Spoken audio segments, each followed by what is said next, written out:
No, Do I have to go away? you don't have to go away. Hi, everyone. Hi, and welcome to Classical Revolution here on Idagio. My name is Rachel Fenlon. I am a Berlin-based classical singer and pianist, and in my series here, Classical Revolution, I'm meeting with weekly guests who inspire me, people who are really thinking outside the box, pushing boundaries in the classical music genre, and talking to them about what inspires them and what drives them and all that fun stuff. And today I'm really excited to welcome Briana Hunter. Briana is a rising star on the opera scene. She's a gorgeous mezzo-soprano and one of these artists who's like equally at home in contemporary music and creating roles to performing the role of Carmen at some of the top theaters in the world. She's created roles at Glimmerglass Festival, at Santa Fe Opera. She's performed leading roles with Washington National Opera, with New York City Opera, with Michigan Opera Theater St. Louis, Knoxville Opera, and Lincoln Center, and Music Academy of the West. This past season, she created the role of Mother in Janine Tesori's opera Blue, which was hugely very well received, and she revives the role this season or next season at Washington National Opera. I'll ask her about those details later. And in addition to this artistic life, she also serves as co-artistic director of Bear Opera in New York City. And something I've particularly enjoyed over the last couple of months with Briana is two conversations that she's hosted live on the Opera News channel. And that's also something that I'll talk to Briana a little bit about. So please welcome Briana Hunter. Hey, Briana. Hi. Hi. How are you? Oh, I'm doing all right. Under the circumstances, doing very well. Hey, that's good. So I'll launch right into it. Something that I like to ask my guests right away is what their first introduction to music was, and whether there was a particular moment that sparked this sort of lifelong passion and curiosity for music. Well, to me, it's kind of always lived within me. Like I've always gravitated toward it, and I don't know anything without it. So I don't know, it's hard to mark like the introduction. I think from a very, very young age, my parents were so great at just identifying my affinity for music and art, and just always engaged me in those ways, and I gravitated toward them. And so it was kind of like, they also put me in ballet class, and they put me in like on sports teams, and like those things did not stick, but like the piano lessons and the art class, the drawing, the painting and drawing and all that stuff always stuck. So I think that's just kind of how I launched in. And then opera in particular was, so predominantly in the public school system that I grew up in Pennsylvania. They did a straight play and a musical every year when you got to the high school. And of course I did both. And so musical theater was predominantly also a very American art form. So it was predominantly like how I got seasoned on the stage, and the music that I would sing all the time. And it wasn't until I had actually the music director at the church that I went to, she studied and trained at conservatory and introduced me to her teacher. And she kind of got me on the art song aria train. And then that love of opera and classical music developed from there. Okay, amazing. And how far did you continue with the musical theater, or did it like at some point take a really clear classical direction, or what was that also? Did you feel you had to decide between the two, or? I did for a long time, but I always kind of maintained both. And when I went to Manhattan School of Music for my master's, they had both. Carolyn Marlowe had a whole music theater, and now it's a program. You can major in it there now. That wasn't the case when I was there. But there was I did the musicals at MSM as well as doing the operas. So, and in my life, in my career, you know, my Lincoln Center debut was in doing Ricky Ian Gordon's Intimate Apparel, which is kind of a crossover. And then I got to do, Bart Scher invited me to do Camelot, the Camelot Gala with Lin-Manuel Miranda and all these like amazing musical theater stars. So it's never something I've closed the book on, but kind of like I said, with like music, like what you gravitate toward and what kind of gravitates towards you. It's always kind of in the pocket, and I'm always happy just as equally to accept a musical theater contract as I am an opera contract. Yeah. And interesting how you've how those things have found you, like how that's just been quite organic. Yeah. And like, you know, the door's open. Exactly. And like the other thing that I wanted to ask you in that vein as well is you do a lot of contemporary music. Just preparing this interview, I was like, she's really doing a lot of contemporary stuff. And also wondering, was that a conscious choice, or is that, again, it's just what you've gravitated towards, or what's sort of come at you, or how's that journey? Yeah, I think there are a couple of things going on. So I don't think in my training, in my years of study, I could have even envisioned some of the pieces that I've done because they didn't exist yet. You know, like it's kind of wild to me how much I've done, but I also think there's more than ever being done, because there's finally this, not that there haven't been contemporary works over the 20th century, but I feel like there's even more impetus to create, to make opera a living art form and something that is continuing to evolve. And it's so imperative that it evolve, because if it remains like this weird museum art form forever, it's not gonna survive. It's not gonna make it. So I think the industry realized and recognized the need to tell current and immediate stories, and on top of that, stories from groups that have not been heard or highlighted throughout the operatic canon. Yeah, exactly.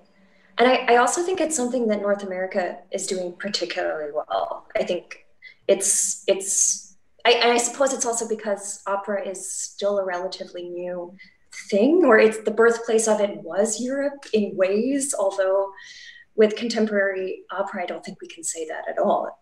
It's the birthplace is many, many different places. But no, I do think that's something that North America is doing really well. It's like infiltrating opera as a part of its community, a part of its, and telling those stories, and almost assuming a political responsibility or a social responsibility.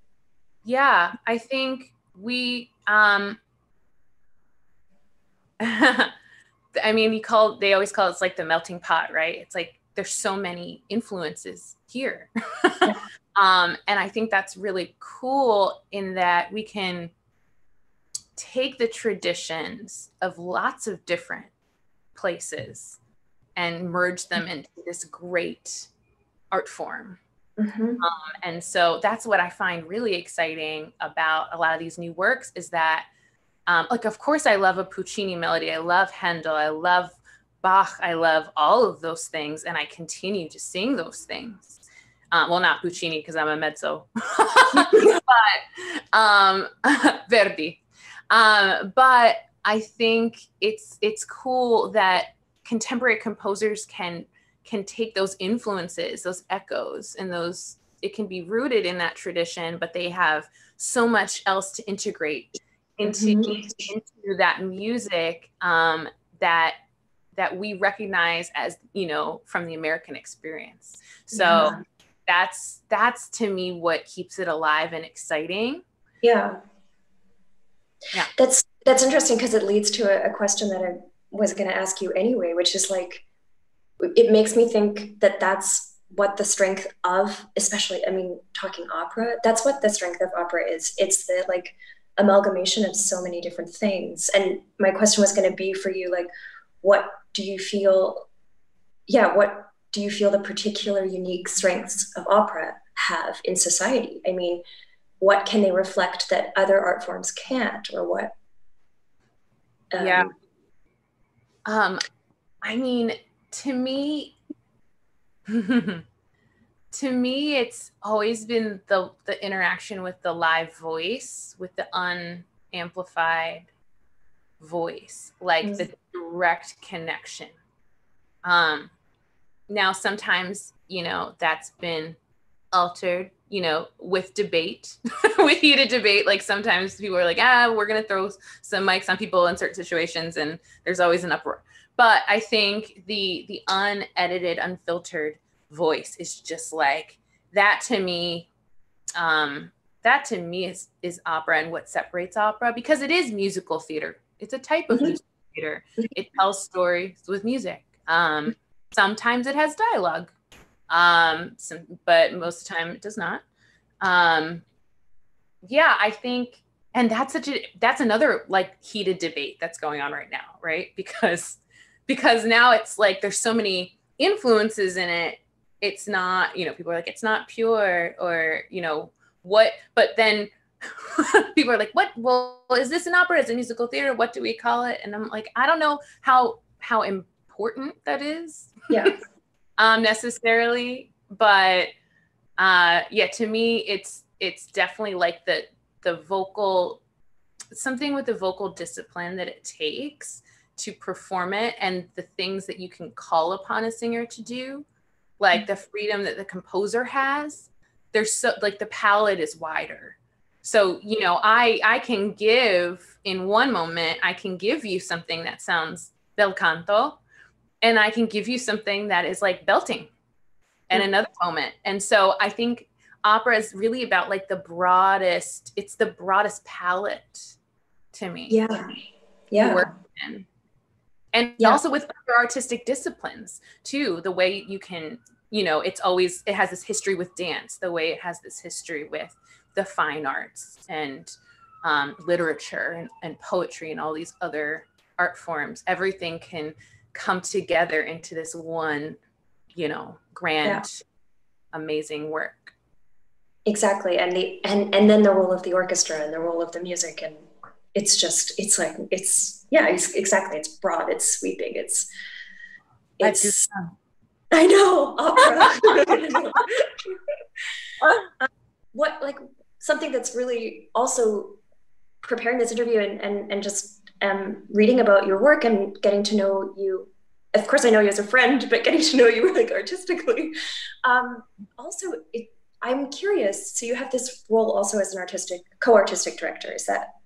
Yeah, and well, it's changed over the years. Now I'm more in the marketing communication side, but I do have an artistic role. Okay. But and I mean, this is really, I find this really unique for a singer, and to have, you know, these two really different roles. And I'm wondering how they contribute to you, like what each of them offer you as a person and as an artist, and how they complement each other, you know, taking like artistic responsibility for projects and not being a part of the project or what have you. Just wondering if you can talk a little bit about that. Yeah. To me, just, it provides an incredible amount of balance in my life.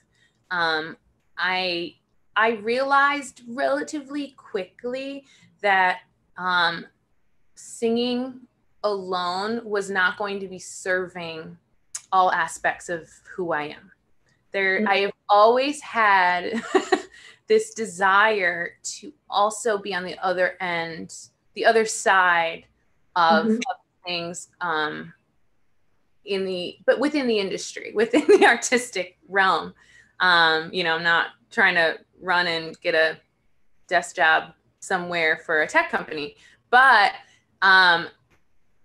I feel like there's so much that happens before the artist even gets there that I'm so interested in, you know, like I'm interested in the whole process from the inception, from the creative little light bulb that goes off for somebody, to like how you organize and get everyone together to make it a reality. And then you know, before the artist gets the score. There's so much that happens before that point. And I'm just so fascinated by every single aspect of that. But I say balance because I also have a huge desire to perform. Like I love being on stage and I need to do that. And I need to kind of like work through my emotions. And that's what's been so hard, I think, about quarantine, that even though we've been doing a lot of things, you know, creatively with tech, and it's amazing that we can even have this, like you're in Germany right now and I'm here in New York and we're making a show happen. But you know, you miss that kind of like creative buzz of being in the room with other singers and players, and you miss the feeling of like communicating and storytelling and what the audience gives back to you in the moment, and the whole religious, you know, atmosphere that is created in the theater. And that's been hard because that's such a huge facet of who I am as well. So all in balance is kind of how I prefer it.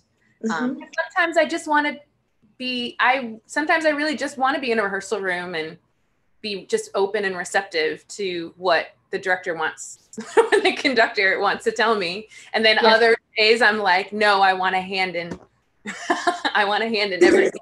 So, you know, I think and each serves the other, because then I'm always kind of thinking, you know, if there's problems, if I encounter an issue in either realm, I'm able to think about it from multiple perspectives, and of understanding, kind of knowing like, okay, but I'm sure that the artistic director has been put in this position, so that's probably why this is happening, or vice versa. Like the singer is reacting this way because they're not getting X, Y, and Z. So it's in that way, I really love, I don't know, I love serving both aspects. Yeah. No, it's really interesting. It's very unique that you have that where you're really actively doing both. So I wanted to make sure that I asked you about that, and can imagine how they serve each other. And yeah, it's really great. Maybe you could talk a little bit about Bear, about the company and where that vision came from, and what the continuation of that vision has been. I mean, honestly, I think it came from my like-minded colleagues, who Kirsten Scott and Leticia Ruccolo. Leticia is both a music director, an amazing pianist, accompanist, linguist, basically. She's from Alsace, so like, you know, that, you know, anyone in that region speaks, you know, at least French and German. Plus her father's Italian, so she speaks Italian. It's near Spain, you know, like she literally, anytime I have a language question, I can literally just be like, Leticia, say this for me. And she can, no matter what language it is, she's like, here it is. And Kirsten is also a singer. And so it came out of just a lot of the work that we were doing to serve other people. And then realizing that we wanted to do something of our own, and with the people that we knew were so great. I mean, in New York, it's important to note that like when New York City Opera went away, right, like such a huge hole was left in the landscape. So there were a lot of singers that like there wasn't a place that you could go from like all the great conservatories, like and there's like the Met. So you were like, okay, what are we doing to like in between? And so a lot of different opera companies popped up, right? A lot. But there was still like, I don't know. We needed more places where people could get experience, like talented singers, because there's such a wealth of talent here. And we just saw so many people getting overlooked, who were so worthy. And so that was another really big motivator for us too, is that being able to have a platform to highlight those talents, and allow them to explore. There's also not a lot of places, you know, you need to have places where you can really experiment. Exactly. in the creative process, as you know. Yeah. So yeah. Yeah, and it's almost like when you say that about New York, when there's two massive extremes and you need to fill out the middle, you really need to fill out the middle, you can't. So I can imagine that even though there were all of these indie opera, or not indie, but smaller opera companies popping up, it still wasn't enough, like that you really have to fill that out. Yeah. And everyone has their own take or twist, vision. But for us, we just wanted to get back to what was, we liked bare opera because we just wanted it to be stripped of artifice, not needing more than, not needing so much, I don't know, fuss around it. Just kind of like I said, the unamplified voice is just like, there's so much power just in that alone. You don't need a whole lot. And yeah, we've been lucky to find lots of really cool spaces, and we continue to kind of play around and see what works. And we have some with this virtual element now. I mean, we've launched into a whole new space. But it's interesting because when all of this happened, we were like, wow, we don't really have to change our mission statement. I think that there's always been an innovative tech element to what we do. So like our very first production was a double bill of L'Enfant et les Sortilèges and L'Enfant Prodigue. And we had a set that was a motion graphic set in the style of Minecraft. And we had these, Minecraft designers design the set. And we had it in an art gallery. And so there was this kind of tech aspect. And also in our latest Don Giovanni that we did, Malena has, the videographer Sang Min was following around the singers with a close cam as well. And that was projected on the walls. So he could go through the live streaming images and alter them. So like if John Giovanni was obviously, who was internally very icky and rotten, he could manifest that visually kind of in real time, even though what you're seeing is like the beautiful Soo-Chan Kim singing gorgeously, looking so handsome, but you could see that kind of like subliminal message as well. So that team was then able to pivot when we were about to present the Presence of Odradek, and they were able to put all of that. It already had technological elements and pre-recorded elements, so we were able to kind of amazingly put that online. And so that was a really, really cool thing that I know we're going to continue, and stay tuned because there's more coming in that virtual vein, that we're strengthening that arm of our company. But we do sincerely hope to get back to live performance as soon as we can as well. Yes.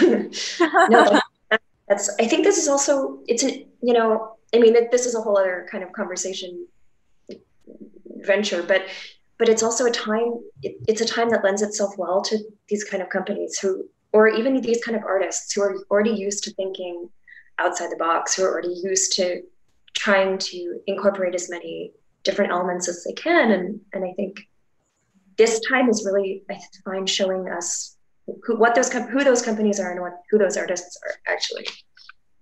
I agree. It's interesting. It's really interesting. We're all forced to evolve. Yeah.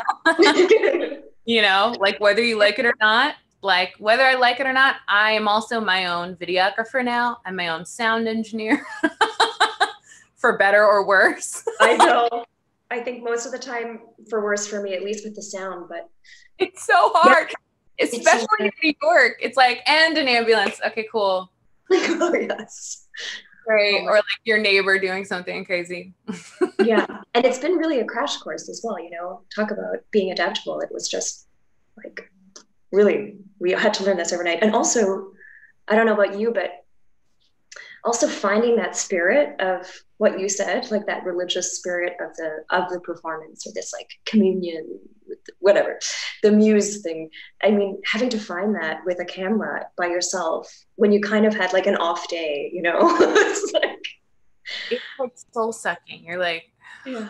and you like play yourself back and you're like, well,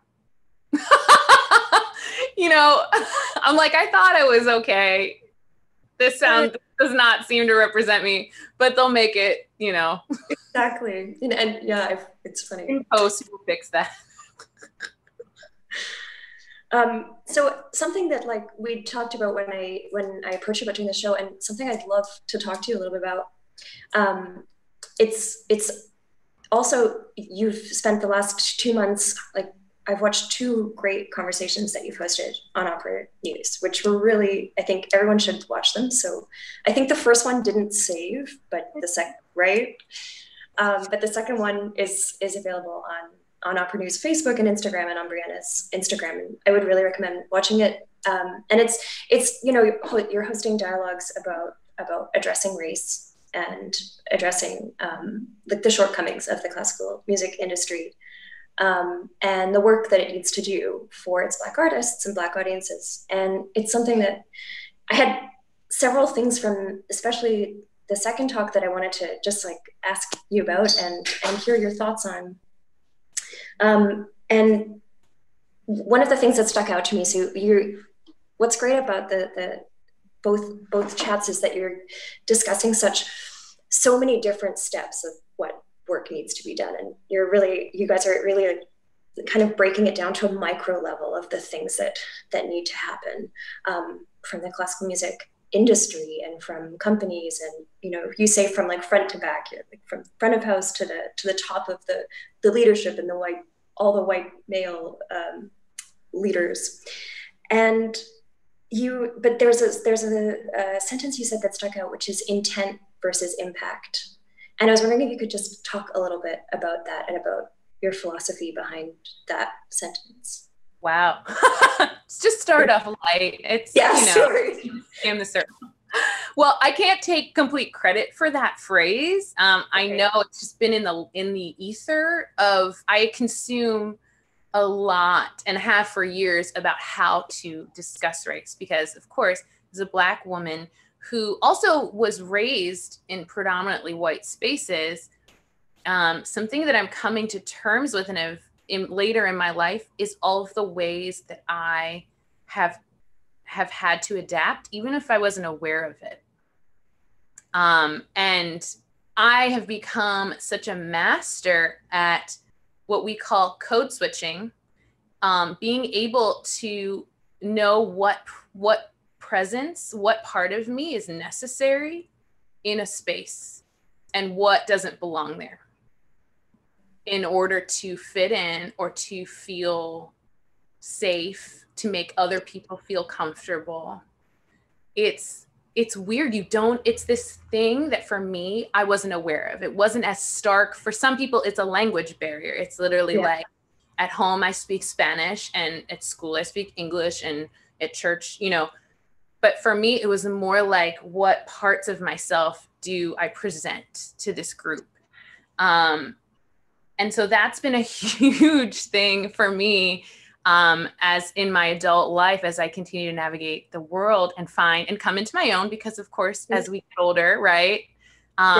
You you start to find more of your power.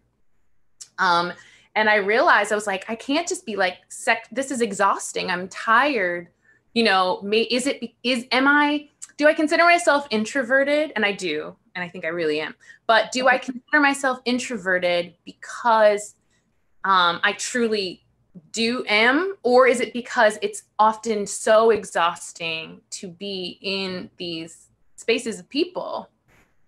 You know, like, is it too exhausting for me to go, if I have to go to this donor dinner for an opera company, I'm white, because there's so much editing of myself that needs to happen. There's so much, like, if someone says something that I am like, that is really problematic, it's not something I can talk about my feelings about openly, because they give millions of dollars to whatever this thing is, right?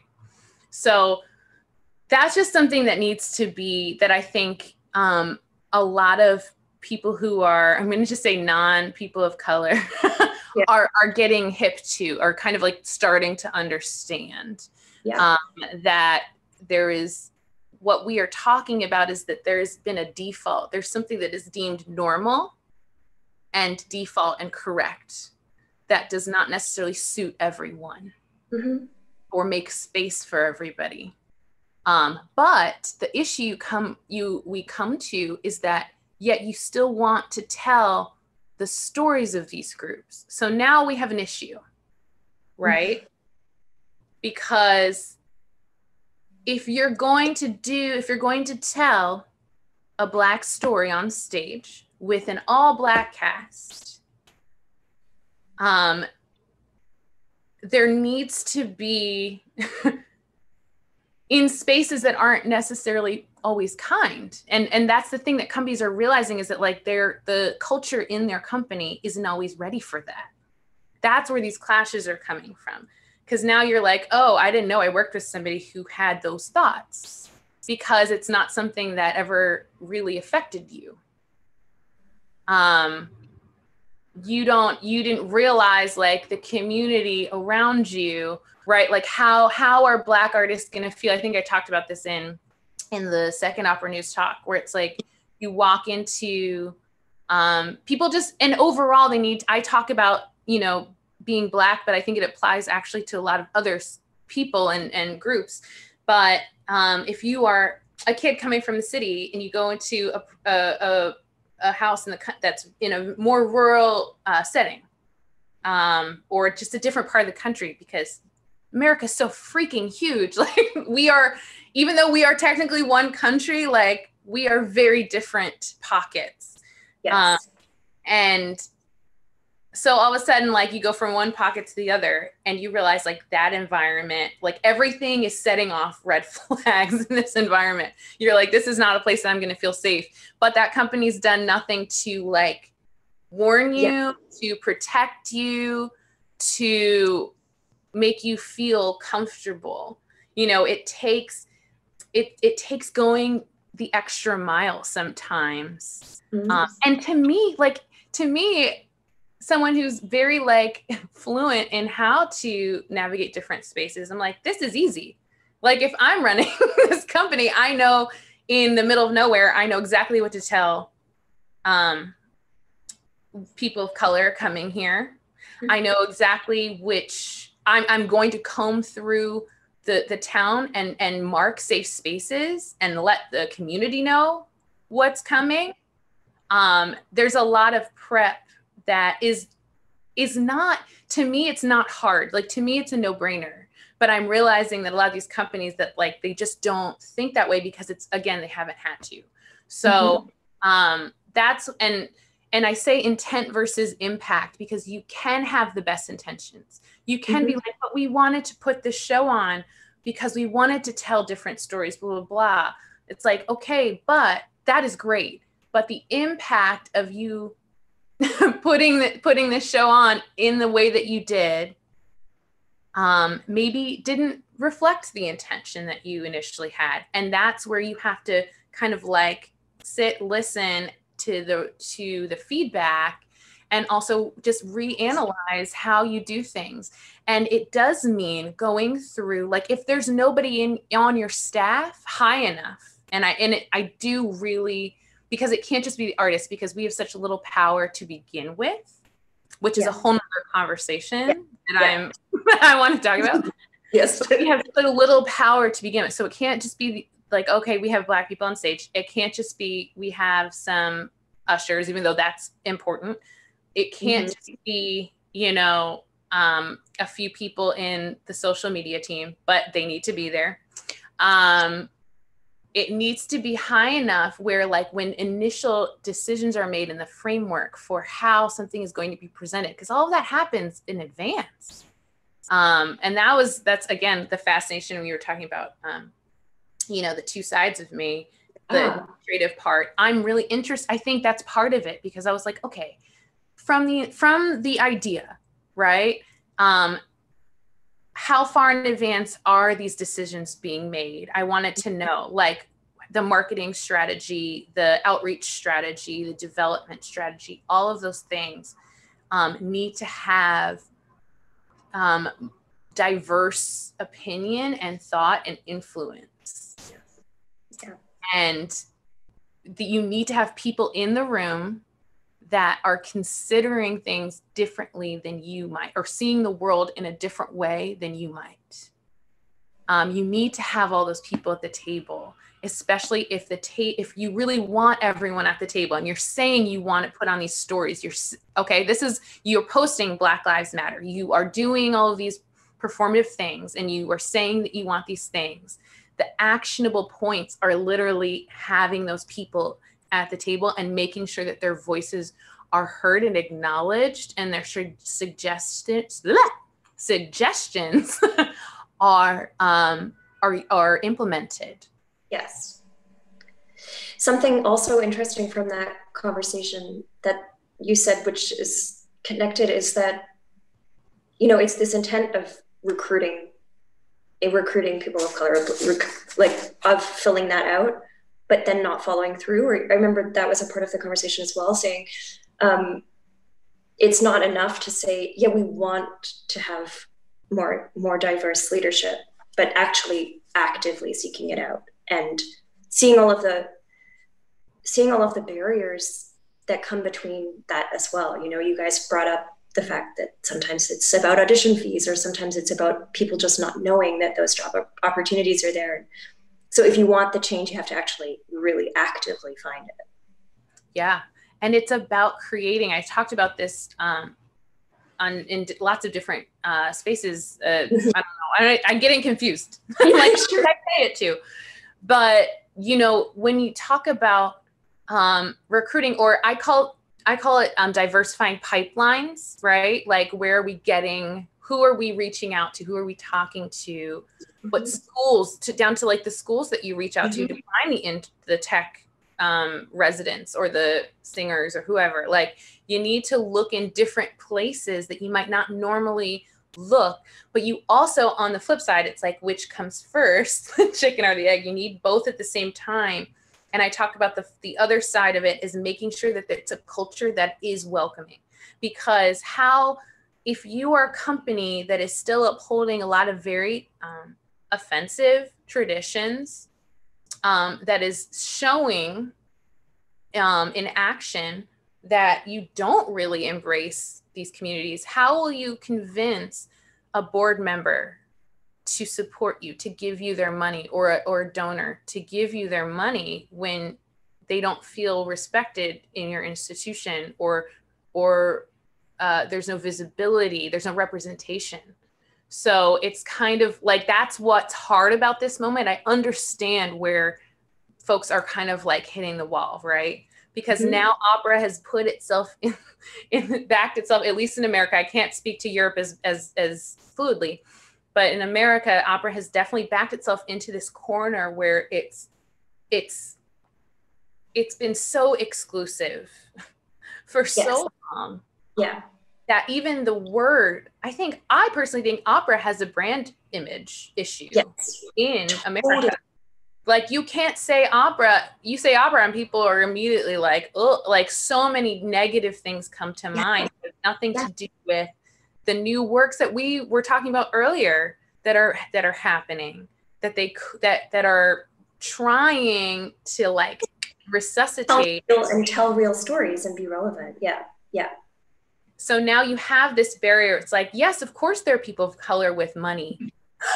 There are tons. There really are. Like, I'm not saying, you know, not everybody is like on the downtrodden spectrum, but I think like they don't want to give to this art form because of what it has represented for so long. And I think it's going to take it takes a lot of the little things that I was talking about in that talk first, you know, like improving the culture for the Black singers and singers of color, women,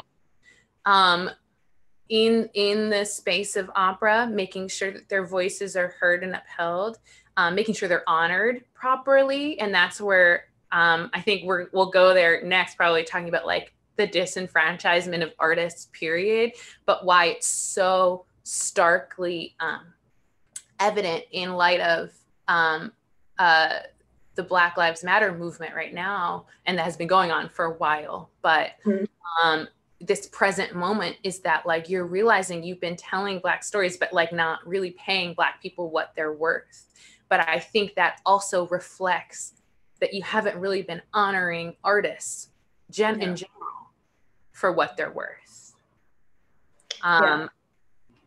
But yeah, it's just, it's a multifaceted, icky problem, but there are solutions. That's the thing that I want everyone to understand. Like there are solutions. There are more people like myself who understand the nuances of what's going on, have had to, they say, I can't remember, I'm going to kick myself, but like, maybe it was like Angela Davis or Audre Lorde, somebody who said like Black women in particular, and this could extend to Black trans women, to Black disabled women, are the only people who have had to, in order to survive, understand every single other group that is in existence and how they operate. So think about that. For like, in order to move through this world and to succeed and to accomplish, you have to understand the, you know, inherently what each person, what from each group is kind of, you have to understand white men and how they function. You have to understand to understand white women and how they function. You have to understand Black men and how they function. Like that's how we survive. Yeah. And you can add all those other intersectionalities on that too. And there's a whole other slew of spaces that you have to navigate. So I think looking to the most marginalized among us is going to help you. And they are there. That's the thing they're going to tell you, is that, but we don't know where to find them who are qualified, and like they're there. You just haven't considered them. They've been invisible to you. Like, I promise you, like anytime someone asks me, they're like, oh, do you know somebody? I'm like, yeah, here's a Rolodex of Black female composers that I can hand to you. And if I don't know, I can ask someone who does. Mm-hmm. Yeah. So it takes us also to that, again, talking about the opera, like talking about just that image of opera, the brand of opera, and then the like industry that's built around it. And that it's even, you know, to its audiences, it's not inclusive, but also to its artists, it's not, and to its makeup, to the makeup of what is that industry.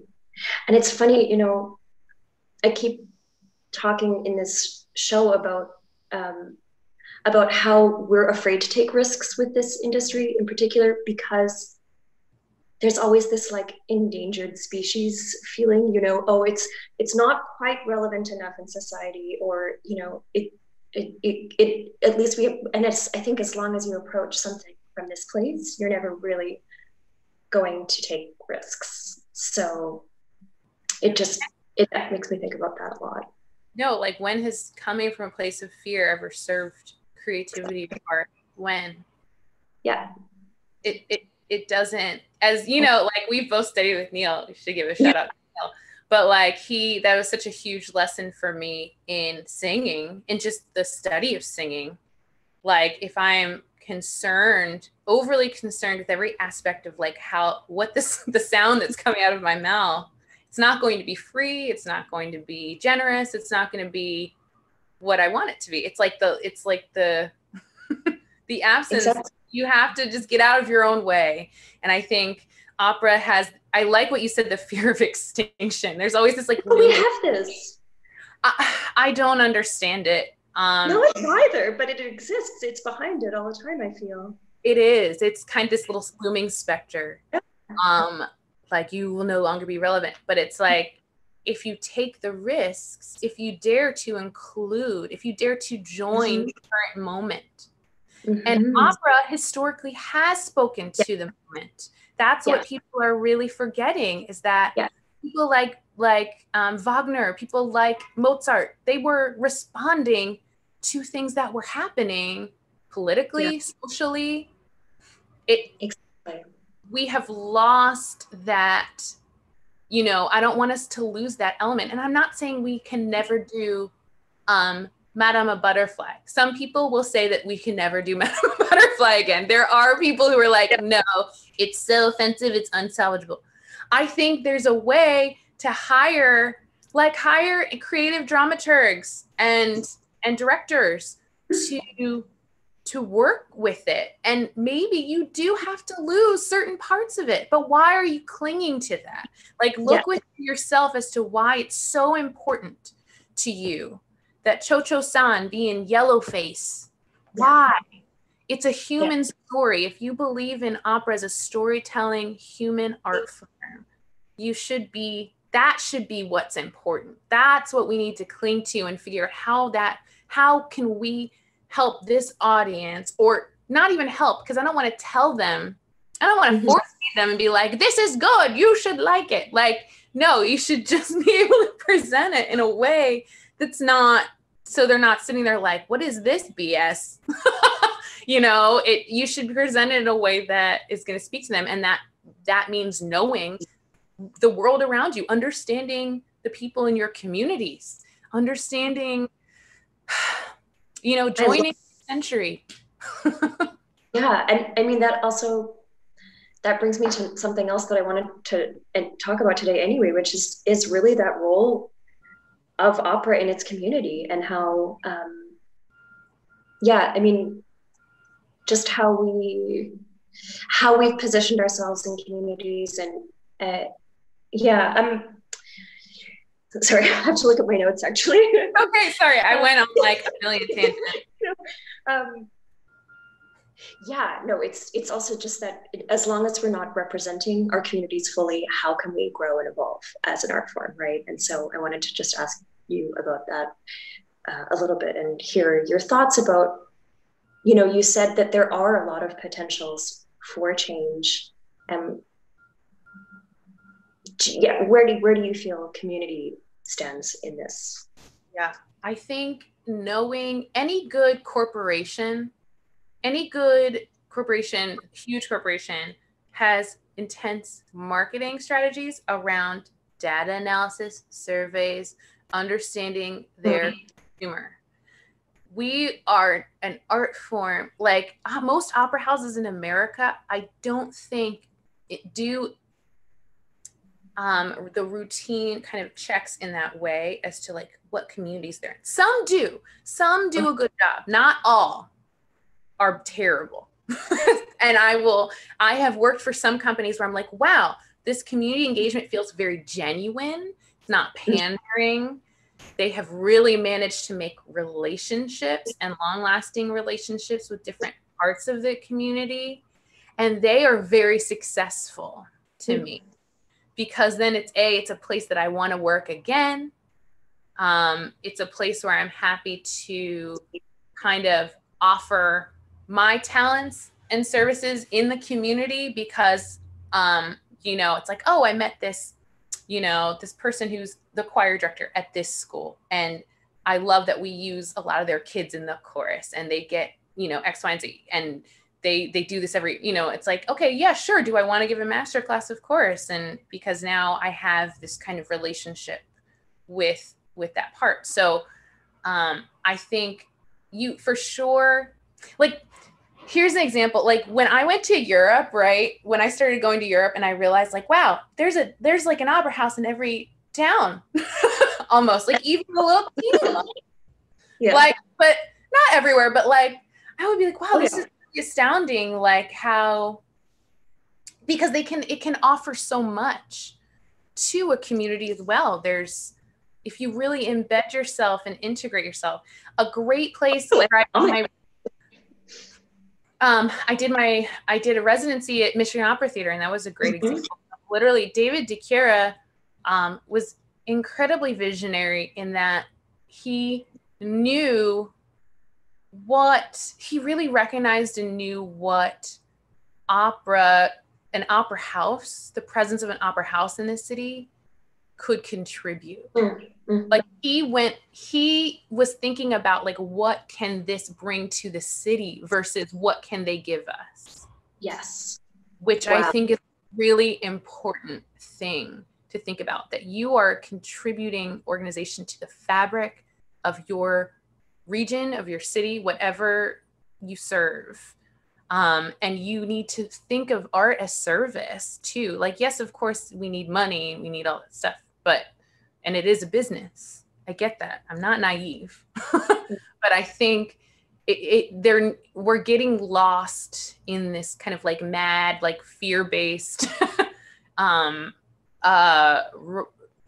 dash to like, okay, oh, how can we find donors? Oh, we can't offend the donors we have because, oh my God, then we're not going to be in existence. Like the biggest, most profitable risk that you can take right now, and it's not even a risk. I feel like it's just it's necessary at this point. And I know it feels risky, but it is essential that you reach out into your communities, that you get to know your community, that you think about how you're serving your community at this point, and all of the different perspectives that make it up. It is, or else then you really will die.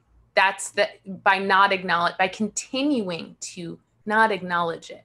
It's a reflection of what's going on in the States. I'm not going to get super political, but it's true. It's like we are in the moment we're in because so many people have been silenced for so long and they've had enough. You know, like that's kind of, I find that that's where we are with all the institutions in this country, because there's like something rotten at the core that just needs to be cleaned out and dealt with. Yeah. And if it's not, then it's like, you're going to miss the boat. And I don't want opera to miss the boat. I do these things. I say these things with a deep love, belief in what it can do, and what it has done for me.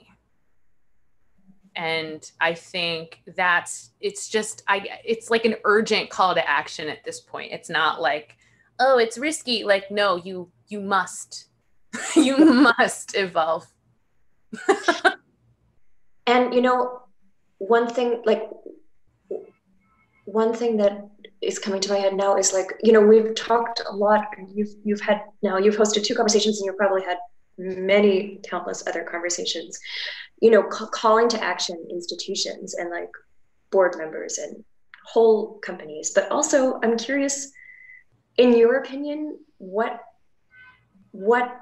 is the role of your colleagues, like I mean, you know, we've asked the companies to step up, but like, you know, how can your white colleagues, like, how do you perceive that your white colleagues also not just showing solidarity, but also action? What does that look like? Because I think that's something that I noticed we haven't talked about so much. Yeah. I think there's a lot you can do just by merit of who you are and how you present, by not just educating yourself a lot more, really do learn, read, listen a lot, but speak out when you see injustice in the moment. Say something is huge. Like, to me, this whole Richard Tucker debacle that just happened on like this week on Julia Bullock's page, the actions of Lisette Oropeza, the action of Joyce DiDonato were huge. And I can tell you that it wasn't, you know, of course, Morris Robinson and Russell Thomas speaking out and Julia speaking out is meaningful. But I got to tell you, Joyce DiDonato, who's on that board as a white woman, saying this is not acceptable, that statement changed right around after that. Lisette Oropeza going in. Mm-hmm. The fact that she was like, I am, and this is a huge thing, point 2, like, we are often the faces of these companies, right? Like, they are so quick to say, like, we took pictures of you, now we're going to put you on all of our posters and all of our advertisement and our website and all these things. Mm-hmm. And I think it's our responsibility as artists to make sure that these institutions are representing our values. I think that's important. Oh, yeah. the same way that, you know, it's important for people who do commercials or ads for big corporations. Like, I just think it's something that we all need to be cognizant of. And that's something you can do as well. If you want somebody, a white artist who is the face of an organization that you know is not responding correctly. Yeah. I know it, that is where it feels risky, right? Because like I said in the beginning, you're like, what agency do I have? Like, artists are already so low on the totem pole, and we are already treated like we are disposable. Like, that is everything the industry has shown us, especially with the force majeure debacle of, okay, they're like, okay, whatever, we don't have to even acknowledge you or pay you. Like, you are so insignificant. But hello, like, you don't have an opera without singers or players. You don't, what do you have? What are you doing? You guys gonna put on the show? So like, I just feel like we need to like consider, if we want this art form to continue, that we need to make sure that the people who make the art form happen are able to survive and make a living. That's another thing. But someone who has some clout, like Joyce speaking out, is huge. It's hugely impactful, because then they're like, I guess, oh God, she's a superstar, so I guess we better get our act together, versus, you know, someone who's lower in the totem pole who can finish out. So I think definitely speaking up when you see injustice, and looking at the places that have your face on it. Yes, yeah. And really inspecting whether or not they serve the values that you do, and talking to them about it. And I think this is a moment where we're in a big pause, and we're still on pause in America. So for the most part, you guys are kind of like more business as usual, but this is a time where, like, you know, I think they are more impressionable.